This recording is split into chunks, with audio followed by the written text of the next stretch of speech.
बुलंद व बाला इमारत हो या पूरा साइश बंगला, हमवार सड़क हो या सिग्नल से निजात दिलाने वाले पुल, हर इमारत में लोहे, बजरी और सीमेंट के अलावा मजदूर का खून पसीना भी शामिल होता है। ये मेहनत कश अपनी ही धुन में मगन दिखाई देते हैं। जिधर भी काम करते हैं मेहनत से काम करते हैं, लेकिन गर्मी ज़्यादा है, दिहाड़ी भी सस्ता है लेकिन महंगा होना चाहिए, क्योंकि हम लोग गरीब आदमी है, खर्चे ज़्यादा है। हथौड़ा, बेलचा, कुदाल और उस जैसे औजार इस मजदूर की शनाख्त हैं। ये लोग मजदूरी बढ़ाने के लिए एहतजाज करते हैं और ना ही मुस्तकिल करने के लिए सड़क ब्लॉक। लेकिन रोज कुआं खोद कर पानी पीने वालों का अहम मसला मुसलसल रोजगार तो है, और इसके लिए अमन व अमान लाजिम है। शायद इसीलिए ये लोग बदअमनी से परेशान भी हैं।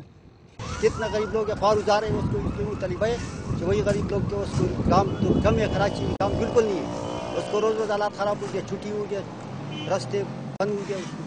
सियासी जमातें इंतखाबात के दिनों में मजदूरों के लिए बहुत से दावे करती हैं, लेकिन शायद उनका दायरा मिलों और फैक्ट्रियों में काम करने वाले मेहनत कशों तक महदूद होता है। मेहनत कशों की बड़ी तादाद ऐसी भी है जिनका किसी इदारे में इंदराज तक नहीं, और अब उनकी तरफ भी तवज्जो देने की जरूरत है। कैमरामैन आबिद अली शाह के साथ तनवीर अहमद, डॉन न्यूज, कराची।